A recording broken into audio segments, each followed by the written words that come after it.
السلام علیکم ورحمۃ اللہ وبرکاتہ۔ اعوذ باللہ من الشیطان الرجیم، بسم اللہ الرحمن الرحیم۔ وحاق بہم ما کانوا بہ یستہزئون۔ قرآن حکیم کے 26ویں پارے سے 5 پیغامات پیش خدمت ہیں۔ سامعین کرام، دنیا کے اندر جن قوموں کے اوپر اللہ تبارک و تعالیٰ کا عذاب نازل ہوا، جن بستیوں کو اللہ تبارک و تعالیٰ کی طرف سے عذاب کے ذریعے سے ہلاک کر دیا گیا، انہی میں سے ایک بستی ہے قوم عاد۔ اس قوم کی طرف اللہ تبارک و تعالیٰ نے ایک پیغمبر حضرت ہود علیہ السلام کو نبی بنا کر کے بھیجا۔ حضرت ہود علیہ السلام نے قوم کے لوگوں کو سمجھایا، نصیحت کیا، اللہ کی طرف دعوت دی، شرک سے ان کو دور رہنے کی تعلیم دیا، لیکن قوم ظالم تھی، قوم نافرمان تھی، رسول کی مخالفت کیا قوم کے لوگوں نے، اللہ کی مخالفت کیا، بلکہ انہوں نے کہا کہ اے ہود اجئتنا لتأفکنا عن آلہتنا، تم ہماری قوم کے اندر ہمارے پاس آ کر کے جو تعلیم ہم کو دے رہے ہو، تم ہم کو ہمارے معبودوں سے دور کرنا چاہتے ہو، ہمارے معبودوں سے تم کو دور کرنا چاہتے ہو۔ اے ہود، اگر تم سچے ہو فَأْتِنَا بِمَا تَعِدُنَا إِن كُنْتَ مِنَ الصَّادِقِينَ، اگر سچے ہو تو اللہ تبارک و تعالیٰ کی طرف سے جو عذاب کا تم بار بار ہمیں ڈرا رہے ہو، وہ عذاب تم لے آؤ۔ فَأْتِنَا بِمَا تَعِدُنَا إِن كُنْتَ مِنَ الصَّادِقِينَ، تم یہ کہہ رہے ہو کہ اگر اللہ کا کہنا نہیں مانو گے، اللہ کے احکامات پر نہیں چلو گے تو اللہ کا عذاب نازل ہوگا۔ اے ہود، ایسا کرو، اللہ کا عذاب لے آؤ، ذرا ہم بھی تو دیکھیں تمہارے رب کا عذاب کیسا ہے، تمہارا رب عذاب کیسے دیتا ہے، اس عذاب ہم دیکھنا چاہتے ہیں۔ اس کے بعد اللہ تبارک و تعالیٰ نے اس بستی کے اوپر ایک لمبے زمانے تک بارش کو روک لیا، قحط ساری مسلط کر دی گئی، ایک لمبا وقفہ گزر گیا، بارش نہیں ہو رہی ہے، قوم کے لوگ پریشان ہیں۔ پانی انسان کی زندگی کا ایک لازمہ ہے۔ اس کے بعد پھر ایسا ہوتا ہے کہ فلما رأوه عارضا مستقبل اودیتہم، ایک دن ایسا ہوتا ہے کہ قوم کے لوگ کیا دیکھتے ہیں کہ آسمان میں ایک بدلی چھائی ہوئی ہے۔ گاؤں دیہات کے اندر یہ چیز بڑی اچھی سے محسوس کی جاتی ہے کہ جب آسمان میں بدلی چھاتی ہے تو ایسا لگتا ہے کہ بارش ہونے والی ہے۔ قوم کے لوگوں نے دیکھا کہ آسمان کے اندر بدلی چھائی ہوئی ہے، اب آج بارش ہو جائے گی۔ قوم کے لوگوں نے بادل کو دیکھا، کہا اے ہود، یہ جو بادل تم کو دکھائی دے رہا ہے، یہ بادل ہماری قوم کے اوپر بارش برسائے گا۔ حضرت ہود علیہ السلام نے کہا سنو، یہ بارش والا بادل نہیں ہے بلکہ عذاب والا بادل ہے، اس کے اندر عذاب ہے۔ اور عذاب کیسا تھا؟ سورہ حاقہ کے اندر اللہ تبارک و تعالیٰ نے اس عذاب کی کیفیت کو بیان کیا ہے۔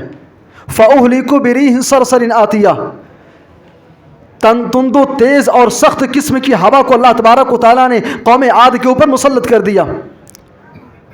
فَأُهْلِكُ بِرِيحٍ صَرْصَرٍ عَاتِيَةٍ سَخَّرَهَا عَلَيْهِمْ 7 لَيَالٍ و8 أَيَّامٍ، 7 راتیں اور 8 دن کے لیے اللہ تبارک و تعالیٰ نے اس قوم کے اوپر آندھی کو، طوفان کو، ڈراؤنی قسم کی چیخوں پکار والی طوفان کو اللہ نے اس قوم کے اوپر مسلط کر دیا۔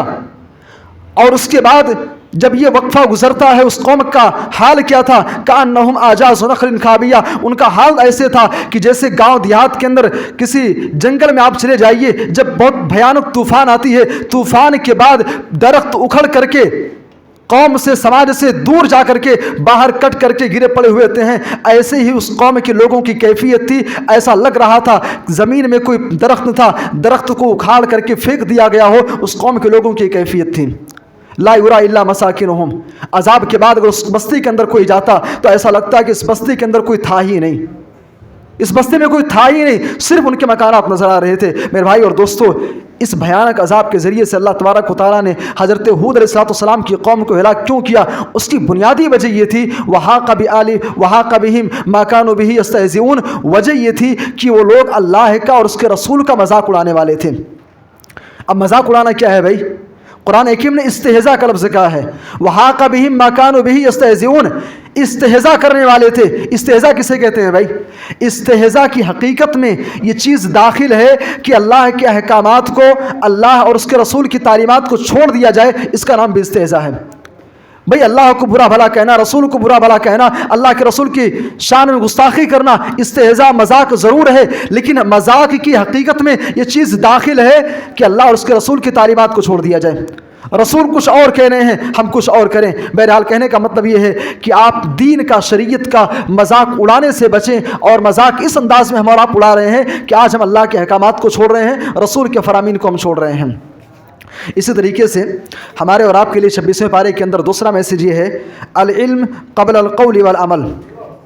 کچھ کرنا ہے، کچھ کہنا ہے، اس سے پہلے آپ کے پاس نالج ضروری ہے۔ پہلے سیکھو، اس کے بعد پرچار کرو، پہلے علم حاصل کرو، اس کے بعد لوگوں کو دعوت دو۔ آج ہمارے ہاں ٹرینڈ کیا چلا ہوا ہے بھائی؟ آج مفت کے مفتیوں کی ایک لمبی چوڑی فہرست ہے، ایک دو مسئلہ جان لیے، ایک دو باتیں سیکھ لیے، اور اس کے بعد مفت کے مفتی بنے بیٹھے ہیں۔ یوٹیوب چینل ہے، یوٹیوب چینل پر بیٹھ کے ایک خود کی پروفائل بنا لی، چینل کریٹ کر لیا، اور اس کے بعد قرآن کی تفسیر بیان کر رہے ہیں، حدیثیں بیان کر رہے ہیں، مسئلے مسائل بیان کر رہے ہیں، لوگوں کے آن لائن کوشچن آنسر حل کیے جا رہے ہیں، مفتی بنے بیٹھے ہیں۔ بھائی دعوت و تبلیغ کے اصول میں سے پہلا ضابطہ اور پہلا اصول یہی ہے کہ آپ سب سے پہلے علم کو حاصل کیجئے، اس کے بعد پھر آپ اس کے بارے میں لوگوں کو بتائیے۔ العلم قبل القول والعمل، کہنے سے پہلے، عمل کرنے سے پہلے آپ کو علم حاصل کرنا پڑے گا۔ اور اس کی موٹی سی مثال آپ کے سامنے، بھائی ڈرائیو کرنا، کار چلانا ایک عمل ہے، ایک کام ہے۔ اب یہ کام کرنے سے پہلے آپ پر ضروری ہے کہ آپ پہلے ڈرائیوری سیکھیں۔ آپ اب ایک ایسا انسان جو ڈرائیوری نہیں سیکھا ہے اور اس کو اسٹیئرنگ پر بیٹھا دیا جائے تو پھر نتیجہ کیا ہوگا بھائی؟ صبح کے اخبار میں ہیڈ لائن بن کر کے آئے گا۔ تو آپ کوئی کام کرنا چاہتے ہیں اس سے پہلے علم ہونا چاہیے۔ اللہ تبارک و تعالیٰ اپنے نبی کو خطاب کر رہا ہے، فَعَلَمْ أَنَّهُ لَا إِلَهَ إِلَّا اللَّهُ، اے نبی آپ جان لیجئے کہ اللہ کے علاوہ کوئی معبود برحق نہیں ہے۔ وَاسْتَغْفِرْ لِذَنبِكَ، اپنے رب سے آپ مغفرت طلب کیجئے، گناہوں پر اللہ سے معافی مانگیے۔ یہاں دو چیزیں ہیں، فَعَلَمْ أَنَّهُ لَا إِلَهَ إِلَّا اللَّهُ، اے نبی آپ جان لیجئے کہ اللہ کے علاوہ کوئی معبود حقیقی نہیں ہے۔ وَاسْتَغْفِرْ لِذَنبِكَ، اس کے بعد عمل بتلایا جا رہا ہے، کام آپ کو یہ کرنا ہے کہ اللہ سے آپ معافی مانگیے۔ سوال یہ پیدا ہوتا ہے، کیا اللہ کے نبی صلی اللہ علیہ وسلم یہ نہیں جانتے تھے کہ اللہ کے علاوہ کوئی معبود حقیقی نہیں ہے؟ بھئی اللہ کے نبی سے بہتر توحید کون جان سکتا؟ اللہ کے نبی سے بہتر اللہ کی معرفت کس کو حاصل ہے؟ لیکن اللہ کے نبی کو سکھایا جا رہا ہے، اے نبی آپ جان لیجئے، آپ علم حاصل کر لیجئے، آپ سیکھ لیجئے، اس کے بعد پھر آپ کو عمل یہ کرنا ہے کہ آپ استغفار کیجئے، اللہ سے معافی مانگیے۔ کہنے کا مطلب یہ ہے کہ کچھ کہنے سے پہلے، کچھ کرنے سے پہلے آپ کو علم حاصل کرنا ہے۔ نماز آپ کو پڑھنی ہے، یہ ایک عمل ہے، یہ عمل کرنے سے پہلے آپ کو ضروری ہے کہ آپ اس نماز کی جو اصول ہیں، جو ضوابط ہیں، جو طریقہ ہے، طریقہ آپ سیکھیں۔ آپ کو حج کرنا ہے، حج کی عبادت ہے، اس عبادت کو انجام دینے سے پہلے آپ پر ضروری ہے کہ آپ اس سے پہلے علم حاصل کریں۔ العلم قبل القول والعمل، یہ ہمارے اور آپ کے لیے دوسرا میسیج ہے۔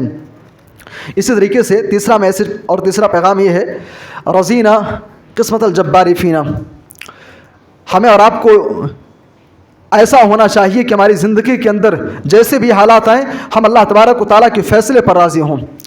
ہماری زبان سے نکلنا چاہیے، رضینا قسمت الجبار فینا، رب ذوالجلال تو نے جو دیا ہے، جو نوازا ہے، جیسی زندگی تو نے دی ہے، اے اللہ مجھ سے راضی ہیں۔